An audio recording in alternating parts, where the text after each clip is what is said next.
बच्चों, हाँ जी, direct access को पकड़ना मुश्किल ही नहीं है, नामुमकिन है। इतना बड़ा सिलेबस है और सर ऐसी चीज़ बता दो जिसके अंदर में मोटे-मोटे तौर पे सब कुछ आ जाए अपकमिंग एग्ज़ाम के लिए। तो जितने भी सीए फाइनल, सीएमए फाइनल वाले बच्चे हैं जिनका अपकमिंग दिसंबर या जनवरी में एग्ज़ाम आने वाला है, ये है आपका डीटी का एबीसी एनालिसिस और इतने टॉपिक आपने करने चाहिए। इसमें मैंने वो टॉपिक भी कवर किए हैं जिसमें अमेंडमेंट्स आए हैं और सारी चीज़ें, राइट? ध्यान से सुनिएगा एबीसी एनालिसिस। अब ये है सबसे पहले टॉपिक ए। टॉपिक ए वो कैटेगरी है जो आपको सबसे ज़्यादा बार पूछा जाता है। एग्ज़ाम में सबसे ज़्यादा यही कवर किया जाता है सीए फाइनल, सीएमए फाइनल में। उसमें से भी जो-जो रेलेवेंट है प्लीज़ ध्यान से सुन लेना।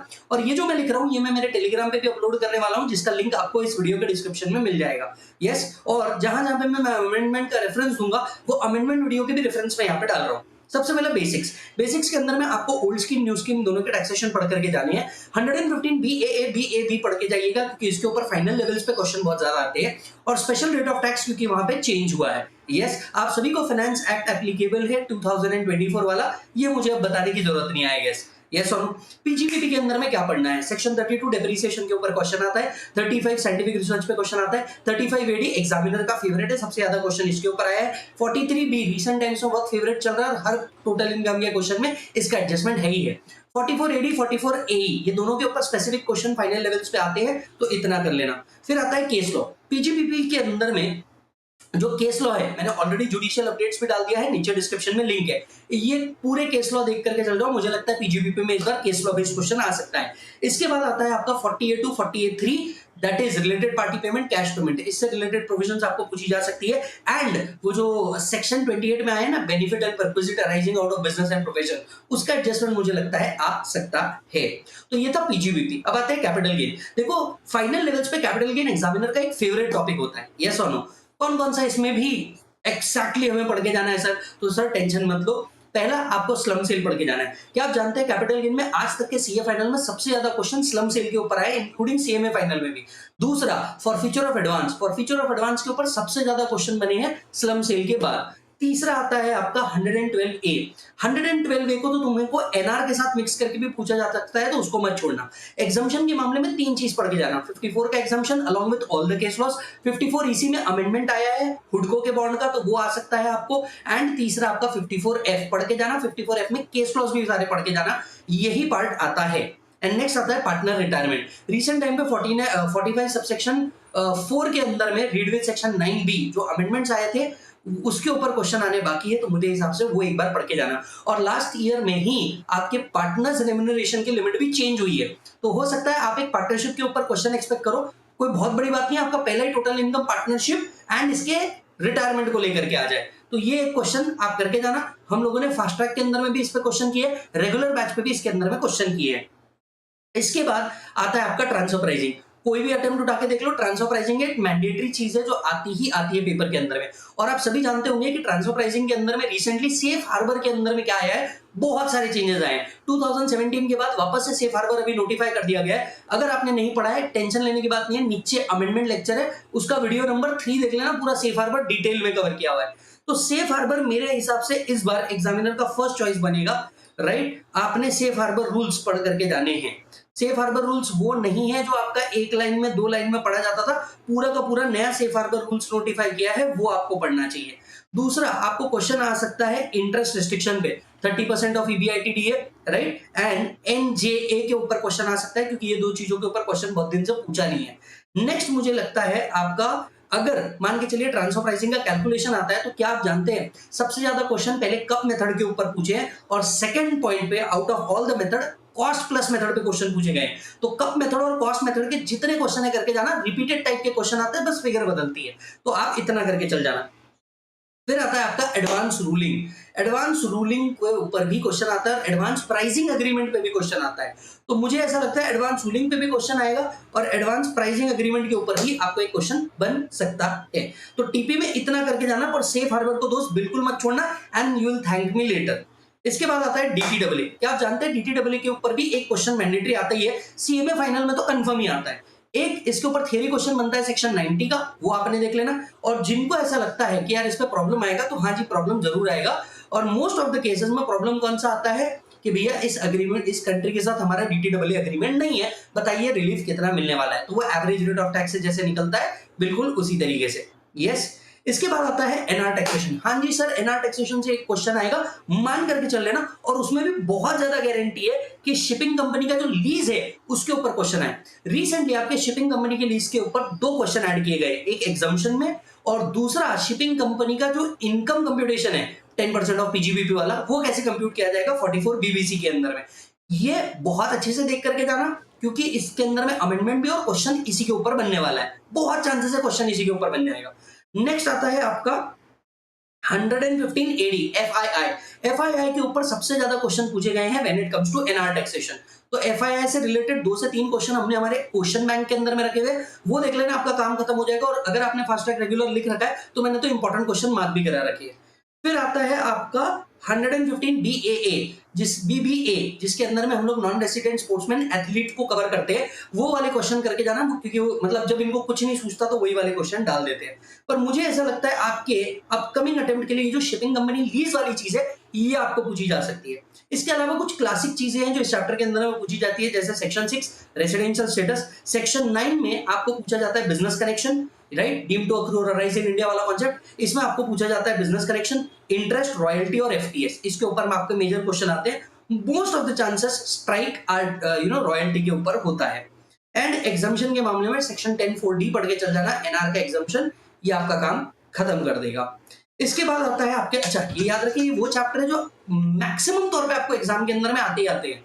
हमने अमेंडमेंट लेक्चर पूरे कर दिए हैं, हमने जुडिशियल अपडेट्स भी पूरे डाल दिए हैं, वो प्लीज आप लोगों ने एक बार देख लेना। इसके बाद आता है आपका चैरिटेबल ट्रस्ट, ए कैटेगरी का टॉपिक है, एग्जामिनर का फेवरेट टॉपिक है। एग्जिट टैक्स के ऊपर बहुत दिनों से क्वेश्चन नहीं आया, तो हो सकता है एग्जामिनर एग्जिट टैक्स के ऊपर इस बार आपको क्वेश्चन रखे। दूसरा एक क्वेश्चन जो बहुत क्लासिक चीज है, कंप्यूटेशन वाला, उसमें भी आपको किस चीज के ऊपर ध्यान रखना है, कौन सी चीज एप्लीकेशन मानी जाएगी, कौन सी चीज एप्लीकेशन नहीं मानी जाएगी, इसके ऊपर आपको ध्यान रखना है। नेक्स्ट आता है अनोनिमस डोनेशन का adjustment with computation of total income, और इसमें आपको टैक्स लायबिलिटी भी पूछी जा सकती है, thank me later.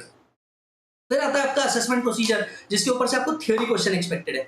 Assessment procedure में सबसे पहले आपको अपडेटेड रिटर्न के ऊपर क्वेश्चन आना चाहिए, क्योंकि इसके अंदर में चेंजेस है, तो अपडेटेड रिटर्न को थोड़ा अच्छे से पढ़ के जाना, स्पेशली द लिस्ट, कौन से केसेस में अपडेटेड रिटर्न भर सकते हैं, टाइमलाइंस एंड कैलकुलेशंस। दूसरा आता है assessment being reassessment under 147।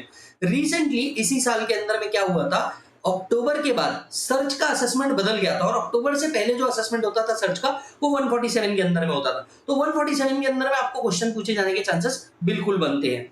Next आता है केस लॉ। असेसमेंट प्रोसीजर में जब भी क्वेश्चन पूछे जाते हैं वो रीसेंट केस लॉस पे बेस्ड होते हैं, तो जो जुडिशियल अपडेट का वीडियो है 1 घंटे का, वो देख लेना, उसके अंदर में बहुत रीसेंट केस लॉस दिए हुए हैं, उसमें से एक क्वेश्चन कहीं ना कहीं फंस जाएगा, आपका काम हो जाएगा।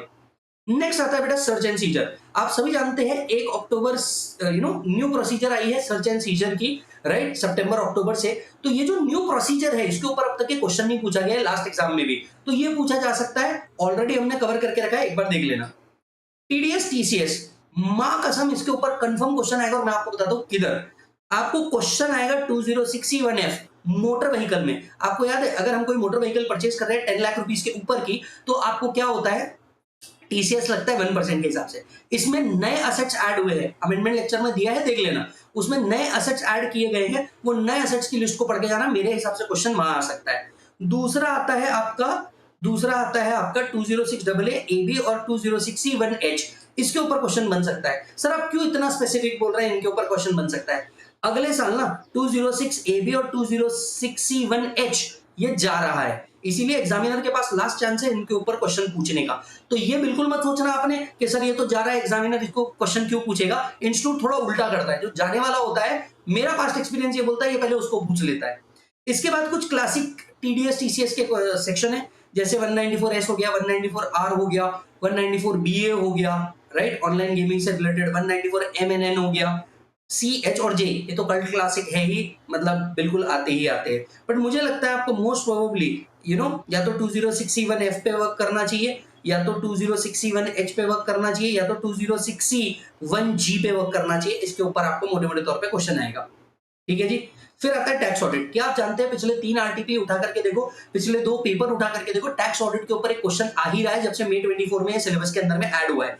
अब इस साल टैक्स ऑडिट के 2 क्लॉजेस में अमेंडमेंट हुआ है, क्लॉज 22 एंड क्लॉज 36 के अंदर में अमेंडमेंट हुआ है। ये अमेंडमेंट अगर जाना है तो पार्ट 2 ऑफ द अमेंडमेंट देख लेना, उसके अंदर भी मैंने डाल रखा है। तो पहला आपको वो जो क्लॉज 22 और क्लॉज 36 है उसमें से भी जो एमएसएमई वाला क्लॉज है वो अच्छे से पढ़ के जाना, उसकी रिपोर्टिंग होगी। दूसरा, इसके ऊपर ना क्वेश्चंस में मॉड्यूल दिया 5 से 6, वो 5 से 6 क्वेश्चन पढ़ के जाना, क्योंकि अभी तक का स्ट्राइक रेट तो ये है मॉड्यूल से एज इट इज क्वेश्चन उठाते हैं और वहां डाल देते हैं, राइट। और मैं आपको बता दूं यहाँ पे आपको सिर्फ टैक्स ऑडिट के क्लॉजेस नहीं पढ़ने पड़ते, प्लीज थोड़ा सा ऑडिट से ये पढ़ के जाना कि भैया प्रोफेशनल मिसकंडक्ट्स के अंदर में कवर होगा कि नहीं, स्पेसिफिकली वो क्लॉज 5, क्लॉज 6 एंड क्लॉज 7 के अंदर में कवर होगा या नहीं, तो वो भी पढ़ के जाना, क्योंकि वो भी तुमको इसके साथ मिक्स करके पूछ रहे हैं।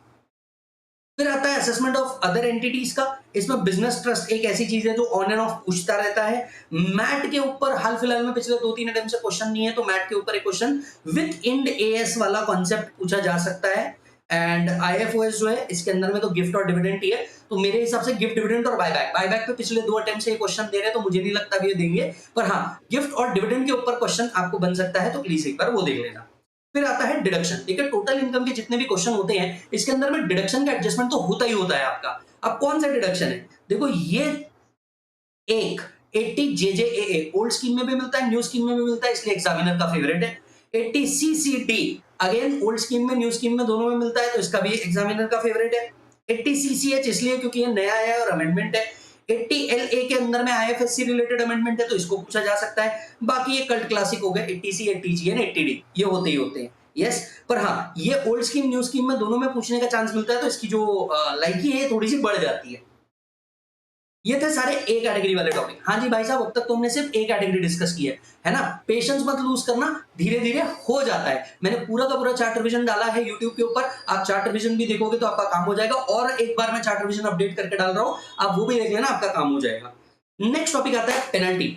पेनल्टी के ऊपर से एक क्वेश्चन आना ही चाहिए। सर आप ऐसा क्यों बोल रहे हैं? भैया अमेंडमेंट आया है और अमेंडमेंट में एक नया कॉन्सेप्ट आया है, कंपाउंडिंग ऑफ ऑफेंसेस। नहीं पता है तो पार्ट 1 ऑफ द अमेंडमेंट देख लेना, नीचे लिंक दी हुई है। इसमें कंपाउंडिंग ऑफ ऑफेंस वाला जो चीज है इसके ऊपर क्वेश्चन बनना चाहिए, बिकॉज ये ऑल टुगेदर न्यू चीज है आपके मॉड्यूल के अंदर में। दूसरा आपका 270 अंडर रिपोर्टिंग मिस रिपोर्टिंग की पेनल्टी के ऊपर 4 मार्क का एक क्वेश्चन बन सकता है। 2 क्वेश्चन भी आप सॉल्व कर लोगे तो आपको प्रैक्टिस हो जाएगी। तीसरा आता है पावर टू रिड्यूस पेनल्टी। ये थ्योरी क्वेश्चन है जो पेनल्टी टॉपिक से लाया जा सकता है। और 234 ए बी सी को भी बहुत दिन हो गए नहीं पूछा है कि 234 ए 234 बी 234 सी का कैलकुलेशन, तो हो सकता है इसके ऊपर भी चीज बन जाए। फिर आता है बेप्स और इंटरप्रिटेशन ऑफ टैक्स ट्रीटी। ये थ्योरी टॉपिक है इंटरनेशनल टैक्स के, यस और नो, पर इनके ऊपर 4 से 6 मार्क को अलॉट किया जाता है। स्पेसिफिकली आर्टिकल 5, 7, 14 एंड 21 पढ़ लेना, क्योंकि यही उसके इंपॉर्टेंट आर्टिकल्स है। तो 5, 7, 14 एंड 21 पढ़ लेना, काम हो जाएगा। और इंटरप्रिटेशन की अगर बात करूं तो इसमें 3 चीजें बहुत अच्छे से पूछी जाती है। पहला, गोल्डन रूल ऑफ इंटरप्रिटेशन कौन कौन सी है। दूसरी चीज पूछते हैं वियना कन्वेंशन का कोई स्पेसिफिक क्लॉज। और तीसरा चीज पूछते हैं what are the external aid to interpretation. ये 3 चीजें एग्जामिनर की फेवरेट है, तो यहां से वो आ सकता है। नेक्स्ट आता है बेटा आपका गार। रीसेंट टाइम्स में गार के ऊपर ईमानदारी से क्वेश्चन देने चालू कर दिए, स्पेसिफिकली एमटीपी आरटीपी तो बहुत सारे हैं। अब गार को प्रिपेयर करने का बड़ा सिंपल सा पॉइंट बताऊं, गार का एक वीडियो है, स्पेशल वीडियो गार के लिए मैंने बनाया है, आप वो देख सकते हो। इसके अलावा आप एक और काम कर सकते हो दोस्त, आपने क्या करना चाहिए पता है क्या? आपने मॉड्यूल के सारे क्वेश्चन आंसर उठा लेने चाहिए, और उसमें भी स्पेसिफिकली गार का जो है वो वाला पार्ट उठा लो, क्योंकि पिछले 3 क्वेश्चन जो आए हैं वो एज इट इज वहीं से उठ करके सर्कुलर ही उठ करके आया हुआ है आपके पेपर के अंदर में। तो गार के अंदर में इतना प्रिपेयर कर लोगे तो आपका काम हो जाएगा। फिर आता है आपका अपील रिवीजन। अपील में आईटी80 का 254 वाला चीज बिल्कुल मत छोड़ना, 254 अच्छे से पढ़ के जाना, और रिवीजन के अंदर में 264 पढ़ के जाना, और इन दोनों के साथ डॉक्ट्रिन ऑफ पार्शियल मर्जर पढ़ के जाना। डॉक्ट्रिन ऑफ पार्शियल मर्जर वाला कॉन्सेप्ट है, वो पढ़ के जाना, अपील रिवीजन का काम हो जाएगा। सेट ऑफ के ऊपर ऑन एंड ऑफ पे ये लोग एक बार क्वेश्चन पूछ लेते हैं, तो सेट ऑफ अच्छे से करके जाइएगा। ब्लैक मनी एक्ट, हाँ जी, ये आपके सिलेबस में अनएथिकल टैक्स प्रैक्टिस में ऐड किया गया है। मुझे ऐसा लगता है सीएमए फाइनल तुम्हारे लिए तो ये इंपॉर्टेंट है ही है। ये ब्लैक मनी देख के जाना, और अपने जो क्वेश्चन बैंक है उसके अंदर में जितने क्वेश्चन है उतना कर लेना, काम हो जाएगा। सीए फाइनल वालों, मैं तुम्हारे को पहली बार बोल रहा हूं कि ब्लैक मनी एक्ट इस बार देख करके जाओ। हो सकता है, पता नहीं क्यों मेरे को ऐसा इंट्यूशन आता है कि यार ब्लैक मनी के ऊपर इन्होंने पूछा नहीं है, सिलेबस में तो रखा है, तो ब्लैक मनी तुमको पूछा जा सकता है। बचे हुए जितने टॉपिक है ये सब टॉपिक सी के अंदर में आते हैं, जैसे असेसमेंट ऑफ वेरियस एंटिटीज में एओपी हो गया, एचयूएफ हो गया, सिक्योरिटाइजेशन फंड हो गया, इन्वेस्टमेंट फंड हो गया, राइट। उसके बाद में आपका टनेज टैक्सेशन हो गया। ये सारे जो छोटे टॉपिक है ये सब सी कैटेगरी वाले टॉपिक है। अगर इसके बाद टाइम बच जाए, सारी चीजें देख के हो जाए, उसके बाद इन टॉपिक्स को उठा लेना, काम खत्म। Are you getting the point? तो ये जो मैं आपको स्पेसिफिक चीजें बोल रहा हूं, ये आप मान करके चलिए कि मोटे मोटे तौर पे पेपर इसी के ऊपर बनने वाला है। आप मेरे से हो सकता है कि पूछे कि सर आप मुझे बताइए कि आपको क्या लगता है जनवरी के अंदर में पेपर कैसा आएगा या दिसंबर के अंदर में पेपर कैसा आएगा। मैं इसके आपको दो जेन्युइन मतलब ओपिनियन बताऊंगा, हालांकि इसको please take it for granted मत लीजिएगा। As far as CMA final is concern, क्योंकि उनका पेपर पहले आ रहा है दिसंबर के अंदर में, बेटा तुम्हारा जो पेपर रहेगा वो मीडियोकर लेवल का रहेगा, कोई बहुत ज्यादा मतलब इसके अंदर में ना बहुत एक्सट्रीम हार्ड होगा ना बहुत एक्सट्रीम इजी होगा, एक मीडियोकर लेवल का पेपर रहेगा। सही तरीके से अगर तुमने प्रैक्टिस करी तो तुम्हारा काम हो जाएगा। When it comes to CA final January 26 का पेपर, मैं एक्सपेक्ट करके चल रहा हूं कि ग्रुप 2 का सबसे हार्ड और सबसे लेंथी पेपर आपके जनवरी 26 का होगा। ये मेरा पर्सनल फीलिंग है, please don't take this thing as नहीं सर ने बोला है तो ये हो गए। मुझे ऐसा लगता है कि ये पेपर होना चाहिए। क्यों? क्योंकि लास्ट टाइम ना आईडीटी के अंदर में इन्होंने बैंड बजाई थी, उसके पहले आईबीएस के अंदर में बैंड बजाई थी। फर्दर मोर इस टाइम डीटी की भी बारी है। दूसरा, डीटी के अंदर में इस बार अमेंडमेंट बहुत है, मतलब अगर सितंबर से आप जनवरी देखेंगे लगभग लगभग 72 पेजेस के तो सिर्फ अमेंडमेंट है। तो इसके लिए भी ये पेपर और ज्यादा क्रूशियल बन जाता है, आपको एग्जामिनर को भटकाने का बहुत ज्यादा चांस है इधर उधर। तो आपने जो प्रिपरेशन करना बेटा बहुत अच्छे से प्रिपरेशन करना।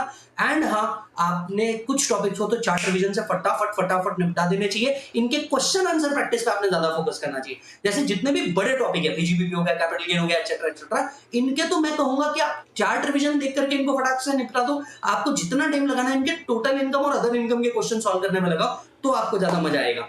यस सोनू मालिक। बाकी मिलता हूं मैं आपसे अगले वीडियो के अंदर में, तब तक कि आप अपना पूरा ध्यान रखें। और हाँ, इस वीडियो को उसको जरूर भेज देना जिसको जरूरत होगी। Take care.